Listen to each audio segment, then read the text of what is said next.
Praise the Lord. Shrimati Charles Cowman గారి రచనల నుండి ఎడారిలో సెలయేర్లు అను గ్రంథము నుండి అనుదిన ధ్యానములు. వెలుగులేకే చీకటిలో నడుచువాడు తన దేవుని నమ్ముకొనవలెను. యెషయా గ్రంథం 50వ అధ్యాయము 10వ వచనము. పెనుగాలులు ప్రతికూలిస్తున్నాయి, కల్లోల కెరటాలు ఎగిరెగిరి పడుతున్నాయి. నావు పైకి క్రిందికి ఊగిసలాడుతోంది. మునిగిపోతుందేమోనని భయంగా ఉంది. అంతా అంధకారం. అంతరంగంలో ఏదో అనుమానం. అయినా నాలో ఆశ చావదు. ఎలాగైనా ముందుకెళ్ళాలి, ఎలాగైనా తీరం చేరాలి. నావను నడిపేందుకు ప్రయాసపడుతున్నా. తెరచాపులు చిరిగిపోతున్నాయి, తెడ్లు తిరగబడుతున్నాయి. మదిలో ఆశలు అడుగంటుతున్నాయి. నా శక్తి నిర్వీర్యమైపోతుంది, నా విశ్వాసం బలహీనమైపోతోంది. ప్రభు, నీ ఆస్తి ప్రమాదంలో ఉంది. దిక్కులు పిక్కటిల్లేలా బిగ్గరగా కేకవేశా. అల్ప విశ్వాసి, ఎందుకు భయపడుతున్నావు? మెల్లగా పలికిందో స్వరం కడలి అలజడుల మధ్యలో. ఆశ్చర్యంగా చూశా. స్వరం వినిపించిన వైపుకి 2 చేతులు పైకెత్తి మౌనంగా నిల్చున్నా. పెనుకాలను పట్టించుకోవడం మానేశా. కడలి కెరటాల వైపు చూడడం ఆపేశా. ఏం జరుగుతోందో కూడా ఆలోచించడం లేదు. పెనుకాళ్ళు ఆగిపోయినట్టున్నాయి. కల్లోలపు అలలు నెమ్మలించాయి. నావ ప్రశాంతంగా ముందుకు కదులుతోంది. కనుచూపు మేరలో గమ్యం కనిపిస్తోంది. పరిస్థితులను బట్టి దేవునితోటి మానవుని సంబంధం తెగిపోకూడదు. దారి ఏటువాలుగా ఉన్నప్పుడు, అది కరుకురాళ్లతోనూ కఠిన శిలలతోనూ నిండుకొని ఉన్నప్పుడు, హఠాత్తుగా కారు మోపులు కమ్ముకున్నప్పుడు, చుట్టూ గాఢాంధకారం అలుముకున్నప్పుడు మనం విశ్వాసంతో దేవుని వైపు చూడాలి.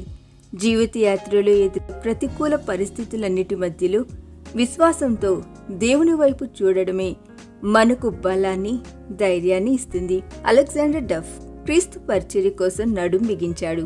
మహిమకరమైన క్రీస్తు సువార్తను భారతదేశ ప్రజలకు ప్రకటించాలన్న ధ్యేయంతో భారతదేశానికి ప్రయాణమయ్యాడు. కానీ గమ్యం చేరేలోగా ఎన్నో అవరోధాలు, కష్టాలు అతనికి ఎదురయ్యాయి. అడుగడుగున ప్రతికూల పవనాలే, అడుగడుగున గాలి వానలే. అలాంటి పరిస్థితుల్లో అతడు విశ్వాసంతో దేవుని వైపు చూడనట్లయితే అవన్నీ అతన్ని నైరాశ్యపు పెను చీకట్లోకి నెట్టేసేవి. అతడు ప్రయాణం చేస్తున్న ఓడ గుడ్ హోప్ శిఖరం వద్ద ప్రమాదానికి గురై మునిగిపోయింది. ఆ సమయంలో ప్రాణాలతో బయటపడ్డ అతి కొద్ది మందిలో డఫ్ ఒకడు. డఫ్ ప్రాణాలతో బయటపడ్డాడు, కానీ తన సమస్తాన్ని కోల్పోయాడు. తన పెట్టెలు, తన దుస్తులు, 800 పుస్తకాలతో కూడిన తన అమూల్యమైన లైబ్రరీ సముద్ర గర్భంలోకి చేరుకున్నాయి.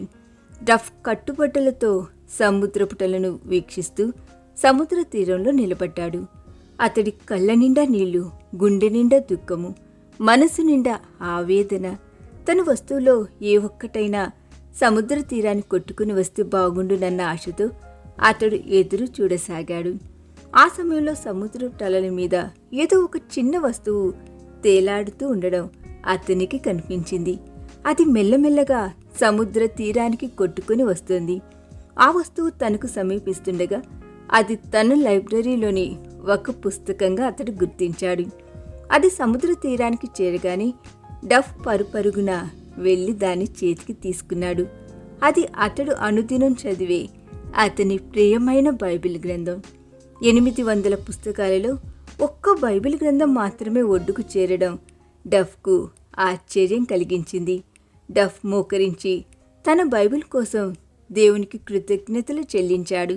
తర్వాత అతడు తన బైబిల్ తెరిచి కీర్తన గ్రంథంలోని 107వ కీర్తనలోని మాటలను చదవడం ప్రారంభించాడు. ఓడలెక్కి సముద్ర ప్రయాణం చేయువారు, మహాజలముల మీద సంచరించుచు వ్యాపారం చేయువారు యెహోవా కార్యములను, సముద్రములో ఆయన చేయు అద్భుతములను చూచిరి. ఆ తరువాత అతడు వేరొక ఓడలో భారతదేశానికి వస్తున్న సమయంలో మరొక విపత్తును ఎదుర్కొన్నాడు. సముద్రంపై పెద్ద తుఫాను చెలరేగడంతో ఓడ నది సముద్రంలో ఊగిసలాడసాగింది. ఉవ్వెత్తున పైకి లేస్తున్న అలలు చివరిగా ఆ ఓడను ఒక తీరంలో తెచ్చిపడేశాయి. అది డఫ్ చేరవలసిన స్థలానికి కొన్ని మైళ్ళ దూరంలో ఉన్న భారతదేశపు సముద్ర తీరము. అది గాఢాంధకారపు రాత్రి సమయం. తుఫాను భీకరంగా ఉంది. పెనుగాలులు తీవ్రంగా వీస్తున్నాయి. నింగి నేల ఏకమయ్యేలా వర్షం కురుస్తోంది. డఫ్కు ఏం చేయాలో తెలియలేదు. ఎక్కడికి వెళ్లాలో అర్థం కాలేదు. పెనుగాలులకు ఎదురుగా అతి కష్టం మీద అతడు నడక సాగించాడు. అలా నడిచి నడిచి చివరిగా ఒక హిందూ దేవాలయానికి చేరుకున్నాడు.